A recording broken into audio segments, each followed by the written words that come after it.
This channel does not promote any violent, harmful, or illegal activities. All content provided by this channel is meant for an educational purpose only.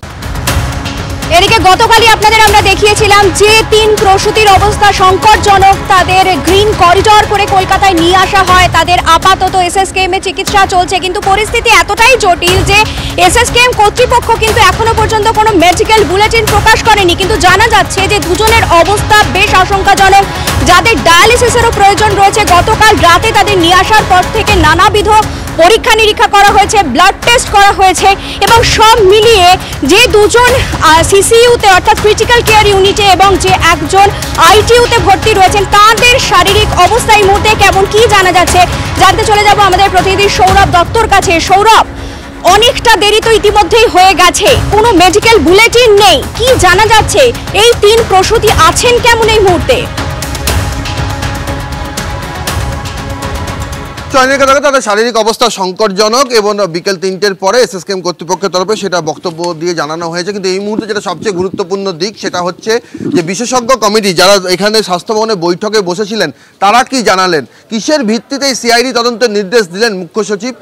বিশেষজ্ঞ কমিটির সদস্য সৌমিত্র ঘোষ তিনি কিন্তু বাইরে বেরিয়ে এসে জানিয়েছেন যে তাদেরকে হিউম্যান ফ্যাক্টর খতিয়ে দেখতে বলা হয়েছে, এবং পাশাপাশি তারা যেটা বলছে হিউম্যান ফ্যাক্টর খতিয়ে দেখতে বলা হয়েছে, কেন দেখতে বলা হয়েছে তার কারণ তারা বলছেন যে রিঙ্গাল ল্যাকটেট সেটা অন্য ওয়ার্ডেও ব্যবহার করা হয়েছিল, তাহলে শুধুমাত্র প্রসূতি ওয়ার্ডে কেন এটা রিয়াকশন তৈরি হলো। আর দ্বিতীয়ত যে সেদিন ডিউটিতে কারা ছিলেন, যে বিভাগীয় প্রধান যে রোস্টার বানিয়েছিলেন সেই মতো ডিউটি হচ্ছিল কিনা। আর তৃতীয় যে বিষয়টা সেটা হচ্ছে যে কারোর কোথাও কোনো গাফিলতি ছিল কিনা। আরেকটা যেটা বিষয় হচ্ছে সেটা হচ্ছে যে বিএসটিতে কেন লেখানো হয়েছে রোগীর পরিজনদেরকে দিয়ে যে এই ধরনের স্যালাইন বা ওষুধ যদি দেওয়া হয় তাহলে সেক্ষেত্রে রোগীর প্রতিক্রিয়া হতে পারে, এবং সেক্ষেত্রে তারা বলছেন যে এই ধরনের লব্জ সরকারি স্বাস্থ্যক্ষেত্রে ব্যবহার করা হয় না, কারণ সেখানকার ফরম্যাটটা আলাদা।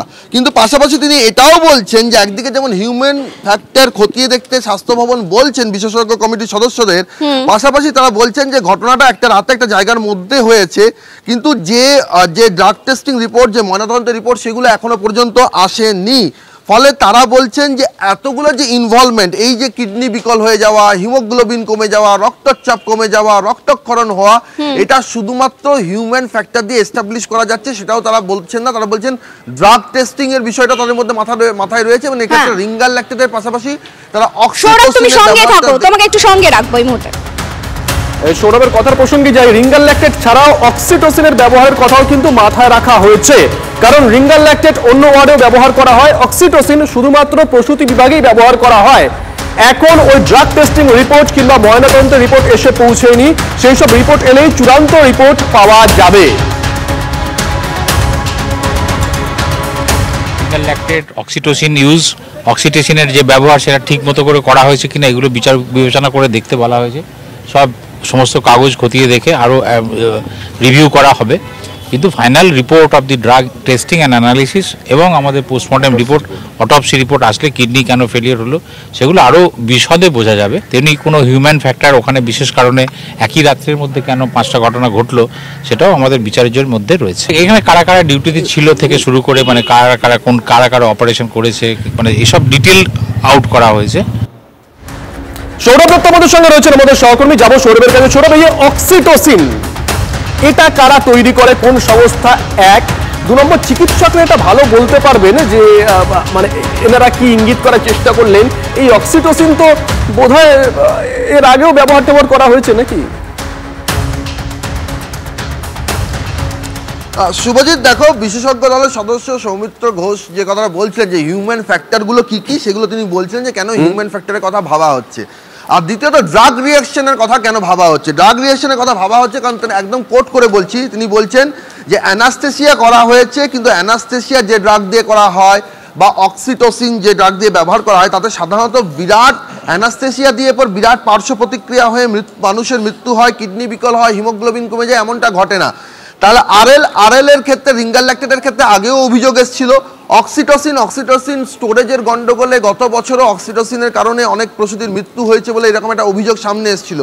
সেই জন্য অক্সিটোসিনকে কিন্তু একটা গুরুত্ব দেওয়া হচ্ছে। অক্সিটোসিন হচ্ছে কোন কাজে লাগে না, প্রসূতিদের যখন রক্তক্ষরণ হয় প্রসবের পর তখন সেই রক্তক্ষরণ বন্ধ করার জন্য এই অক্সিটোসিনটা দেওয়া হয়। ফলে সেক্ষেত্রে অক্সিটোসিনের ব্যবহারটা ঠিকমতো ভাবে হয়েছিল কিনা এবং অক্সিটোসিনের ভূমিকা আছে কিনা সেটা দেখা হচ্ছে। এবং তারা বলছেন, একই সঙ্গে তারা বলছেন যে যেহেতু নজর থাকবে সৌরভ, নজর থাকবে, নজর রাখো। আর একদিকে যখন বিষ স্যালাইনের অভিযোগে পশ্চিম মেদিনীপুরে প্রসূতির মৃত্যু ঘটল, তখন রায়গঞ্জ মেডিকেল কলেজে এক উল্টো ছবি, সেখানে স্যালাইনের অভাবে রোগীর মৃত্যুর অভিযোগ। এই মুহূর্তে আরো একটা বড় খবর, বিগ ব্রেক অ্যাট 6-এ রায়গঞ্জ মেডিকেলে পরিবার অভিযোগ করছে স্যালাইন না পেয়ে সেখানে এক রোগীর মৃত্যু হয়েছে। আগে অভিযোগ শুনুন। না, স্যালাইন দেয়নি, আজকে আর কোনো স্যালাইন দিইনি। রাত্রে একবার স্যালাইন দিয়েছিল, 100 ml একটা স্যালাইন দিয়েছিল, তারপরে আর কোনো স্যালাইন দেওয়া হয়নি। স্যালাইন না দেওয়ার পরে ডাক্তারের ট্রিটমেন্টের গাফিলতির জন্য আজ এই দশা। স্যালাইন কোনো স্যালাইনে দেয়নি, কোনো পেশেন্টেরই ওই ওয়ার্ডে কোনো পেশেন্টেরই স্যালাইন নাই, মানে হসপিটালে স্যালাইন নাই। স্যালাইনের অভাবেই এরকম হলো।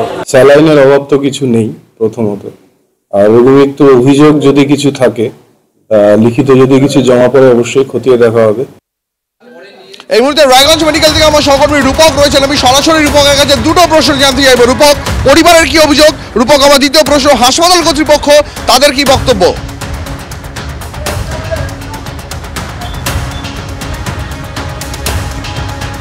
দেখো, পরিবারের লোক কিন্তু স্পষ্টতই তারা অভিযোগ করছেন যে সেই রোগীকে মিনিমাম যেটুকু সাধারণ মানুষের যেটা জানা, যে হাসপাতালে গেলে প্রাথমিকভাবে স্যালাইন এবং অক্সিজেনটা দেওয়া হয়, কিন্তু পরিবারের লোক বলছেন যে সেই রোগীকে কোনো রকম ভাবে কোনো স্যালাইন দেওয়া হয়নি। আর চিকিৎসায় গাফিলতি, অর্থাৎ এই স্যালাইন না দেওয়ার যে গাফিলতি, সেই কারণেই কিন্তু মৃত্যু হয়েছে।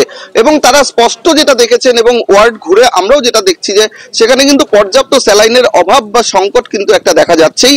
এবং পাশাপাশি রায়গঞ্জ মেডিকেল কলেজের কর্তৃপক্ষ তারা কিন্তু দাবি করছেন স্যালাইনে কোনো সংকট নেই, স্যালাইন পর্যাপ্ত রয়েছে।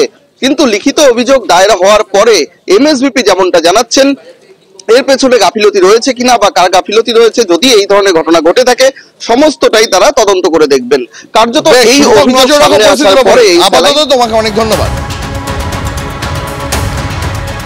বাংলাদেশে অনুপ্রবেশকারীদের ঠেকাতে সীমান্তে তৈরি হয়েছে মহিলা ব্রিগেড। মালদা সুখদেবপুর সীমান্তে মহিলারা নিজেদের সুরক্ষায় হাতে তুলে নিচ্ছেন অস্ত্র। অনুপ্রবেশের চেষ্টা হলে লাঠি, বটি, হাসুয়া হাতে তারা। ছবিটা একবার দেখুন। সুখদেবপুর সীমান্তে এখনো টান টান টেনশন। এপারে জঙ্গি ঢোকাতে লাগাতার উস্কানি দিয়ে যাচ্ছে বর্ডার গার্ড বাংলাদেশ। মাঝে মধ্যেই বাংলাদেশি দুর্বৃত্তরা ঢুকে পড়েছে সীমান্তবর্তী এই গ্রামগুলোতে। চলে লুটপাট, মহিলাদের সঙ্গে অভব্য আচরণের অভিযোগ ওঠে। নিজেদের সুরক্ষার স্বার্থে তাই এবার দলবদ্ধ হয়ে রুখে দাঁড়াচ্ছেন গ্রামের মহিলারাই।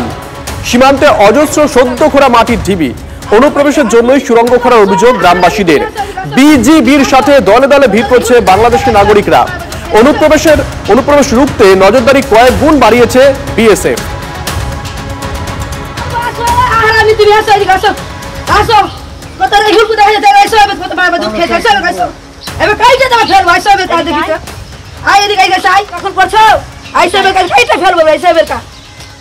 তোমাদের লেগে হাসতে দিব, এক চাপ দিয়ে ফেল দিব। হ্যাঁ, আসো আবার কাকে